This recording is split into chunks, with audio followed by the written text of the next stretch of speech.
I'm not the only person who has been walking through the bush, eyes on the ground, seen one of these, thought it was a snake, put my hands up in the air and gone, oh! Yeah, you've probably done that too, especially if you live in rural areas in southern Africa. At some point, you've definitely seen one of these lying on the ground, often 2 or 3 of them in a row, and they really do look like snakes or snakeskins. First time you see them, my way, nyoka.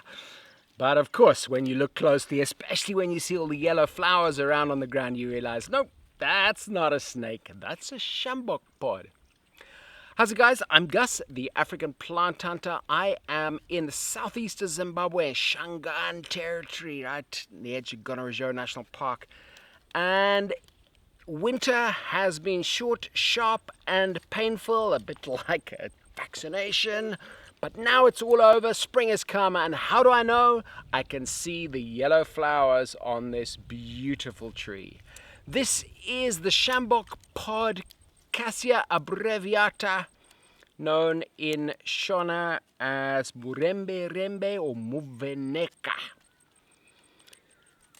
Most people just refer to it as the Sjambok pod because of these extremely long and unforgettable pods. No hippos were hurt in the making of this. It's all natural, which split open and reveal and throw out the seeds, black seeds. You can suck the seeds, by the way, as a bit of a tonic, kind of pick-me-up. The seeds are loved by parrots, particularly the brown-headed and the Mayor's parrot. And a lot of other birds come in to eat them. It's a little bit fleshy before it dries out and dehisces like it has done here, this pod. And at that time, a lot of birds eat it. The leaves are also eaten by some animals, and in fact, right where I'm sitting, elephant have been very recently. In fact, I couldn't film earlier because the elephants were here eating the branches of this, made quite a mess, but digging in with some gusto. It's a really remarkable plant, part of the Fabaceae. It's a legume, and of course, those bright yellow flowers that signify the onset of spring are unmistakable because they come at a time when everything in the landscape is looking a bit sort of grey and brown and washed out, and suddenly there's this bright injection of yellow, and you can't miss it. Your eyes are always drawn to it. But this plant has a long history of medicinal use, many different medical uses associated with it. Most well known for stomach ailments, so the root bark or the bark is used in an infusion for stomach ailments. The powdered root bark also used to cure backache. Powdered bark is used topically to treat abscesses, indicating some sort of antibacterial use. Perhaps the most famous medicinal use, and one that has actually been used at a commercial level, is as a treatment for black water fever. I've never personally met anyone who's had black water fever. It sounds sort of quite old-fashioned, but Cassia abbreviata is very well known as a treatment and indeed a cure for that.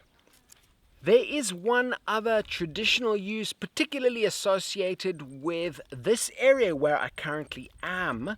As I said, it's a Shangaan area, and Shangaan hunters, if they want to have a successful hunt, will take the pod, burn it, and cook their last meal before they go hunting on the embers of these pods in order to ensure a good hunt.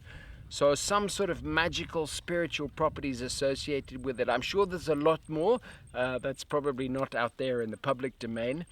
With many different cultures, this tree's found throughout East Central Southern Africa, so it's quite widespread. And to me, it is one of those just fantastic heralds of spring in the air.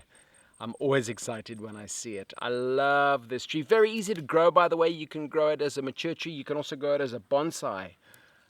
Just make sure that you keep it dry for a little bit of the winter so it doesn't expect too much rainfall. Otherwise, it doesn't flower.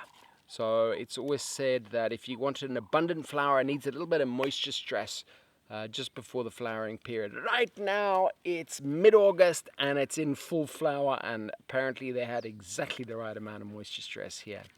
Alright guys, I hope you enjoyed it. There's plenty more if you like these videos on YouTube and Facebook, African Plant Hunter, just type it in. If you hit the subscribe button on YouTube, then you will be notified every time one of my videos comes out. As you can see, it's quite warm. I'm dripping a little bit with sweat here, ready for a cold beer. I will catch you later. Take it easy. Bye.